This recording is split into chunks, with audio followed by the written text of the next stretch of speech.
Hai everyone, welcome to La Baik Bongcah. Kalau di Thailand, ini salah satu couple kesukaan aku. Di sini mereka dipasangin buat kedua kalinya.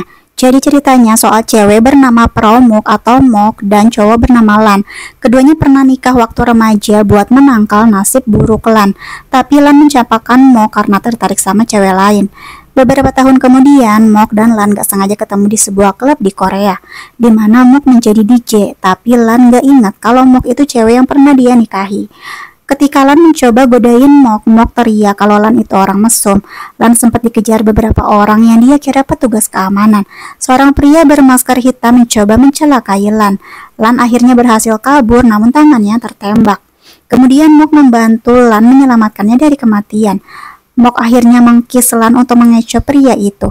Mok ingat waktu sekolah, Mok berjanji akan selalu menjaga Lan karena dia itu bucin banget. Meski udah diselamatin, Mok, Lan malah salah paham dan mengira Mok dibalik semua ini.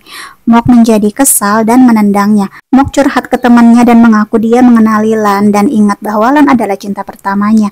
Tapi sekarang gak ada lagi perasaan untuk Lan karena dia selalu disakiti. Luka tembaknya Lan diobati oleh temannya yang bernama Marut, cowok yang pergi bersamanya ke Korea. Lan kembali ke Bangkok dan langsung dimarahi ayahnya, tapi ibunya membela. Ibu yakin Lan itu bakalan siap meneruskan perusahaan.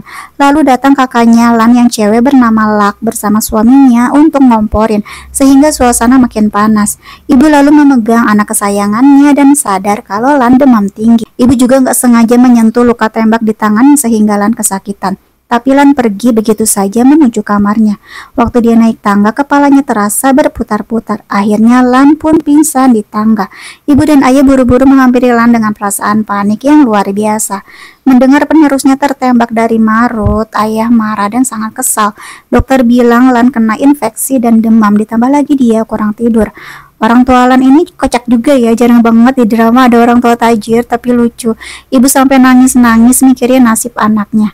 Sayang banget Lan terluka di negara lain. Kalau terjadi di Thailand, pasti ayah udah lapor polisi dan menangkap pelakunya.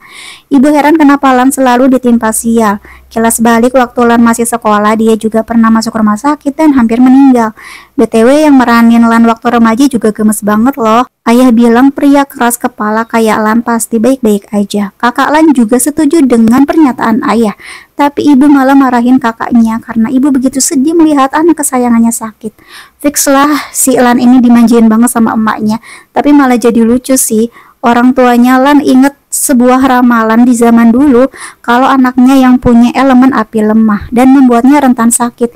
Jadi Lan itu harus nikah sama cewek yang lahir pada hari ke-15 bulan sabit keempat.